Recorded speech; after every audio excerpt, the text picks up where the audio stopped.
Yang Mulia Hakim Mahkamah Konstitusi, hari ini adalah sebuah momen yang sangat penting dalam sejarah kita.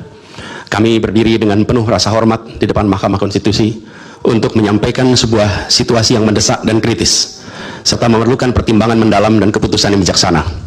Bangsa dan negara kita ini sedang berada di dalam titik krusial, sebuah persimpangan yang akan menentukan arah masa depan kita. Apakah kita akan melanjutkan perjalanan kita menuju kedewasaan sebagai sebuah negara demokrasi yang matang, ataukah kita akan membiarkan diri tergelincir kembali ke bayang-bayang era sebelum reformasi yang justru kita hendak jauhi? Kita dihadapkan pada pertanyaan-pertanyaan fundamental yang menentukan apakah Republik Indonesia yang kita cintai ini akan menjadi negara yang menghargai dan memperjuangkan konstitusi sebagai pilar tertinggi demokrasi kita atau rule of law. Apakah kita akan mereduksi konstitusi menjadi sekedar alat untuk pelanggengan kekuasaan tanpa pengawasan, rule by law? Kita harus memutuskan apakah kita akan menjadi negara yang mengakui dan menghormati hak setiap individu untuk menentukan pikiran dan menyuarakan pilihannya secara bebas dan independen yang merupakan esensi dari demokrasi, atau kita justru berpaling dari prinsip tersebut dan memilih di mana suara oligarki diberi prevalensi, mengesampingkan kesejahteraan umum dan mengabaikan kepentingan nasional yang lebih luas. Ini adalah saat di mana kita harus menentukan komitmen kita terhadap nilai-nilai demokrasi, kedaulatan hukum, hak asasi manusia. Ini adalah waktu untuk menunjukkan bahwa Indonesia adalah bangsa yang besar. Bangsa yang besar bukan hanya dalam aspek wilayah, bukan hanya aspek populasi, bukan hanya aspek angka-angka ekonomi, tapi juga bangsa yang besar karena kebijaksanaannya, karena keberaniannya, karena integritasnya di dalam menegakkan demokrasi dan konstitusi. Yang Mulia Hakim Mahkamah Konstitusi, sejak zaman pra-kemerdekaan, bangsa dan negara kita telah menapaki berbagai persimpangan krusial yang menentukan arah dan nasib bangsa Indonesia. Tidak semua keputusan-keputusan yang dibuat adalah keputusan yang tepat. Sebagian adalah keputusan yang tidak tepat. Dan itu dicatat di dalam sejarah kita. Semua yang terlibat dicatat sebagai bagian dari perjalanan sejarah Indonesia. Karena itu, saat yang berharga ini, kita juga dihadapkan pada kenyataan yang sama. Peristiwa yang sedang berlangsung hari-hari ini akan menjadi bagian dari catatan sejarah perjalanan Republik kita, sebagaimana perjuangan kita sejak pra-kemerdekaan. Ini adalah saatnya bagi kita di persimpangan yang kritis ini untuk mengambil pelajaran dari sejarah, berdiri dengan keberanian moral dan intelektual untuk menentukan masa depan kita dengan keputusan yang akan memperkuat pondasi demokrasi, memperkuat pondasi keadilan di dalam negara kita.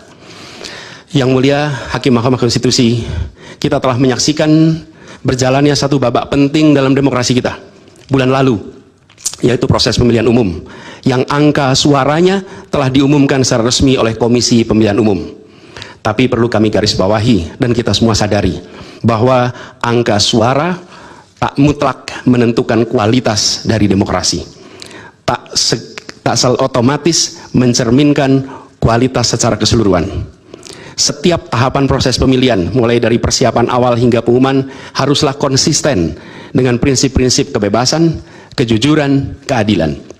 Dan prinsip-prinsip ini bukan formalitas, ini bukan sekedar ada di teks, tapi ini pondasi esensial yang harus dijaga untuk membangun dan memelihara sistem demokrasi yang sehat, yang stabil, dan yang berkelanjutan. Pemilihan umum yang bebas, jujur, adil adalah pilar yang memberi legitimasi kuat pada pemerintahan yang terpilih, yang bisa membawa kepercayaan publik serta memperkuat pondasi institusi pemerintahan. Tanpa itu, legitimasi, kredibilitas dari pemerintah yang terpilih akan diragukan. Lebih jauh lagi, pemilihan yang dijalankan secara bebas, secara jujur dan adil adalah sesungguhnya pengakuan atas hak dasar setiap warga negara dalam menentukan arah dan masa depan negara mereka sendiri. Ini adalah wujud tertinggi dari kedaulatan rakyat, di mana setiap suara dapat disampaikan dan dihitung tanpa tekanan, tanpa ancaman, tanpa iming-iming imbalan. Pertanyaannya, apakah Pilpres 2024 kemarin telah dijalankan secara bebas, jujur, dan adil? Izinkan kami menyampaikan jawabnya, tidak. Yang terjadi adalah sebaliknya. Dan ini terpampang secara nyata di hadapan kita semua. Kita menyaksikan dengan keprihatinan mendalam serangkaian penyimpangan yang telah mencoreng integritas proses demokrasi kita. Mulai dari awalnya, Independensi yang seharusnya menjadi pilar utama dalam penyelenggaraan pemilu telah tergerus akibat intervensi kekuasaan yang tidak seharusnya terjadi. Di antara penyimpangan yang kita saksikan adalah penggunaan institusi negara untuk memenangkan salah satu calon yang secara eksplisit tidak memenuhi kriteria yang ditetapkan.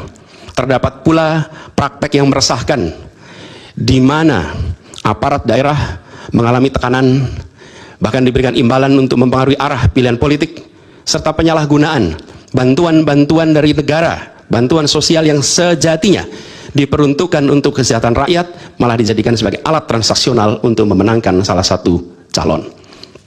Bahkan intervensi ini sempat merambah hingga pemimpin Mahkamah Konstitusi.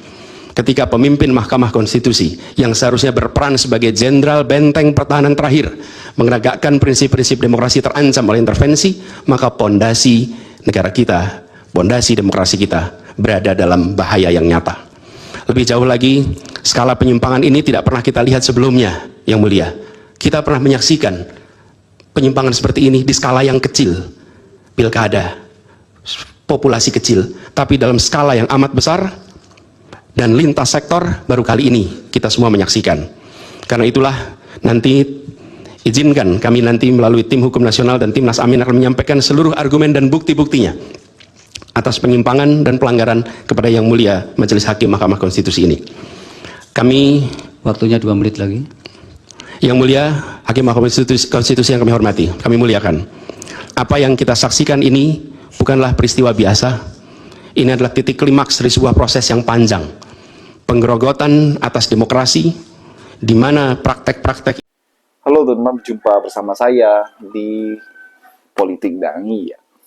Kalau kita melihat teman-teman bagaimana kemudian pidato terbaik dari Pak Anies Baswedan ya, sebenarnya pidato Pak Anies itu terbaik semua ya, maksudnya baik semua teman-teman, luar biasa ya. Namun yang menurut saya terbaik itu adalah ketika beliau berpidato di depan para hakim MK ya. Ini pada saat sidang gugatan hasil pemilihan presiden 2024 yang lalu, teman. Di sana Anies membeberkan ya banyak hal, membeberkan bagaimana fakta-fakta persidangan, ya, bagaimana unek-uneknya ya tentang berjalannya pemilu, bagaimana seorang yang awalnya tidak lolos ya karena batas usia, kemudian harusnya tidak lolos, kemudian lolosnya. Dan itu dibeberkan Anies Baswedan di MK. Nah, sekarang pertanyaannya kenapa ini menarik ya? Karena yang mengubah aturannya kan MK, yaitu Paman Usman, teman-teman, yang juga adalah bapak pamannya Gibran, ya kan? Dan makanya Paman Usman sampai detik ini itu menjadi bahan kritikan orang-orang yang kemudian kontra ya terhadap Prabowo Gibran. Dan kalau kita melihat bagaimana sampai detik ini kan bagaimana Anies Baswedan ya menempatkan posisinya sebagai oposisi, walaupun beliau kalah, beliau tidak mau merapat teman-teman untuk mendapatkan jabatan. Inilah konsistennya Anies Baswedan ya. Beliau betul-betul dari awal mengkritisi pencalonan Gibran ya, sampai detik ini pun Anies tetap menjadi oposisi. Beda kan sama Caimin ya. Caimin yang kemudian setelah kalah malah merapat kepada Prabowo ya kan. Dan ini adalah sebuah perbedaan yang luar biasa. Ini artinya bahwa Anies ini mempunyai konsistensi yang sangat luar biasa.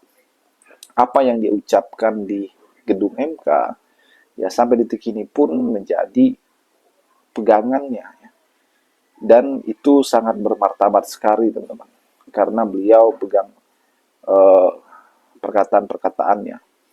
Nah, akhirnya apa yang terjadi? Akhirnya nama Pak Anies sampai detik ini pun ya dikenal sebagai tokoh oposisi yang siap bertarung dalam Pilpres 2029.